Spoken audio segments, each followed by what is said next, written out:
While we're talking about transposes, we want to make an important point about the product of a matrix and its transpose. So if we start with some matrix A, and we multiply A by its transpose, or we multiply its transpose by A, we end up with this product, A transpose A. This is the product of a matrix with its transpose.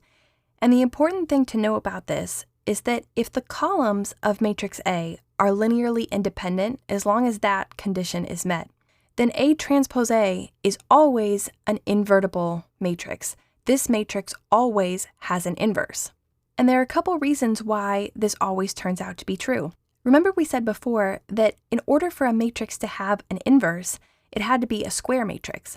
But we just said that every product in this form, A transpose A, was going to be invertible. We didn't say that A had to be a square matrix. But as it turns out, this product will always be a square matrix because if A is, let's say, an M by N matrix, then we know that A transpose has the rows and columns flipped. It's by definition going to be an N by M matrix. So when we take this product, first of all, we know that the product is defined because we have matching dimensions here. But then we know that the dimensions of the result, the dimensions of the product, are going to be given by these values here. So the dimensions of this product are n by n. By definition, A transpose A will always be a square matrix, regardless of whether A itself was a square matrix to begin with or whether it was a rectangular matrix. A transpose A will always turn out to be square. And if we know that the columns of A are linearly independent, then A transpose A is guaranteed to be invertible. So let's go ahead and just run through how we would check that out. Let's say that we're given some matrix A, and let's say that its columns here are 2, 1, 0, -3, and 1, 0.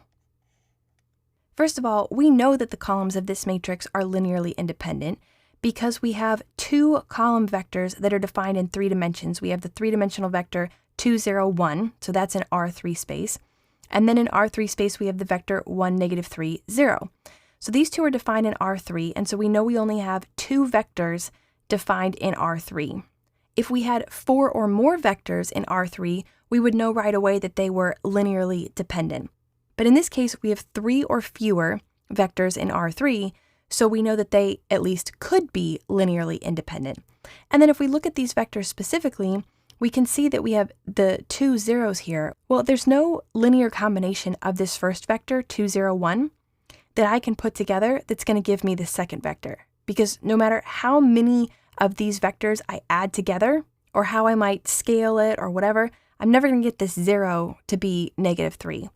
And then same thing here. No matter what linear combination of 1, -3, 0 I take, I'm never going to get this 0 to be 1. So these two column vectors are definitely linearly independent. So with that fact in mind, let's go ahead and find A transpose. So A transpose is simply going to be, because we have a 3 by 2, this is going to be a 2 by 3, and that'll look like 2, 1, 0, -3, 1, 0. And then we want to go ahead and find A transpose A. So A transpose A is going to be equal to, we'll multiply first A transpose, so 2, 1, 0, -3, 1, 0, and then multiply that by A, so 2, 1, 0, -3, 1, 0. And then the product here, if we use dot products, we know we've got a 2 by 3 by a 3 by 2, so we know that the result is going to be a 2 by 2. So we'll put in here for 2 rows. So we're going to have 2 times 2 is 4, 0 times 0 is 0, and 1 times 1 is 1.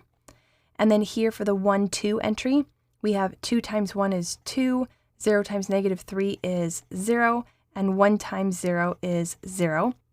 And then here, 1 times 2 is 2, -3 times 0 is 0, and 0 times 1 is 0. And then 1 times 1 is 1, -3 times a -3 is 9, and 0 times 0 is 0. So A transpose A looks like it's 5, 2, 2, 10.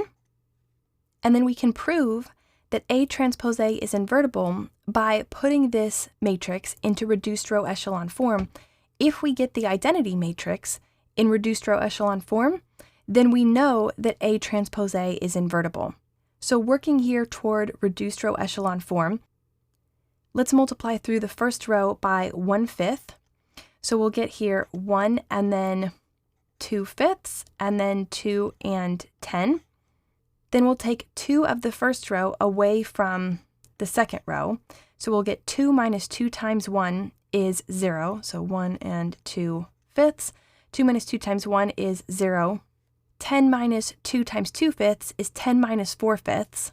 So if we write that out, 10 minus 4/5, if we multiply the 10 by 5 over 5, we get 50 over 5 minus 4 over 5.